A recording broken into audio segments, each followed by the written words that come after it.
जीवन का हर क्षण निर्णय का क्षण होता है। प्रत्येक पद पर दूसरे पद के विषय में कोई निर्णय करना ही पड़ता है और निर्णय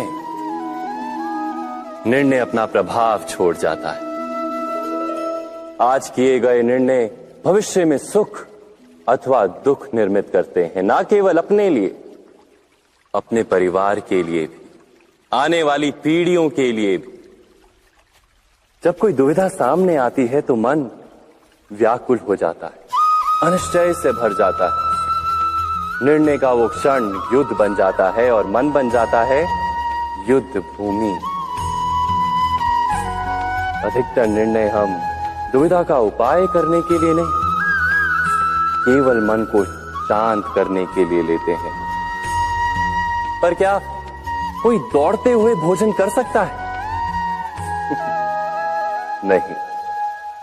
तो क्या युद्ध से जूझता हुआ मन कोई योग्य निर्णय ले पाएगा? वास्तव में शांत मन से जब कोई निर्णय करता है तो अपने लिए सुखद भविष्य बनाता है, किंतु अपने मन को शांत करने के लिए जब कोई निर्णय करता है तो वो व्यक्ति भविष्य में अपने लिए कांटों भरा वृक्ष लगाता है। स्वयं विचार कीजिएगा।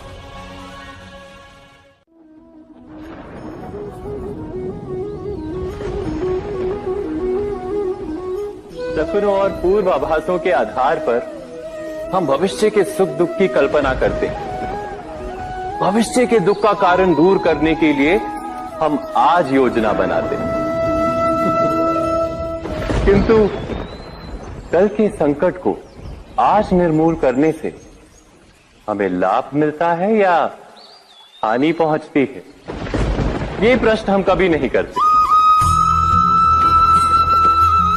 सत्य तो ये है कि संकट और उसका निवारण साथ जनते हैं, व्यक्ति के लिए भी और सृष्टि के लिए भी।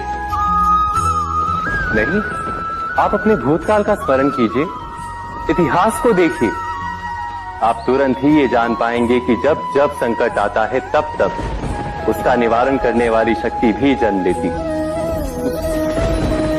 यही तो जगत का चलन है। वस्तुतः संकट ही शक्ति के जन्म का कारण है।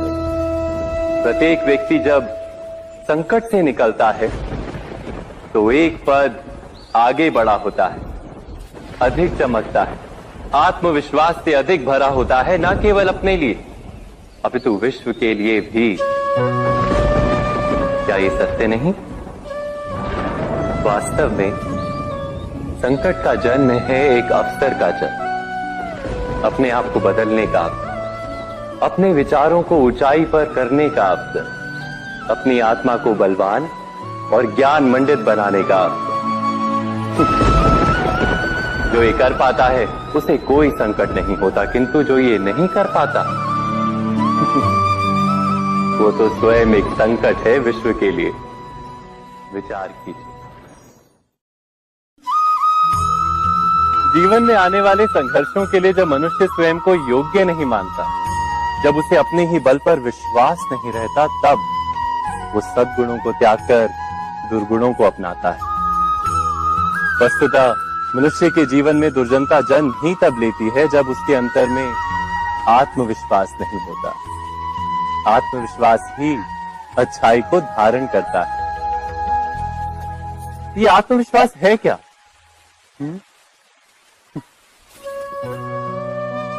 जब मनुष्य ये मानता है कि जीवन का संघर्ष उसे दुर्बल बनाता है तो उसे अपने ऊपर विश्वास नहीं रहता।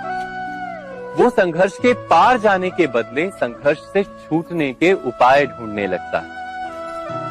किंतु जब वो ये समझता है कि ये संघर्ष उसे अधिक शक्तिशाली बनाते हैं, ठीक जैसे व्यायाम करने से देह की शक्ति बढ़ती है, तो प्रत्येक संघर्ष के साथ उसका उत्साह बढ़ता है।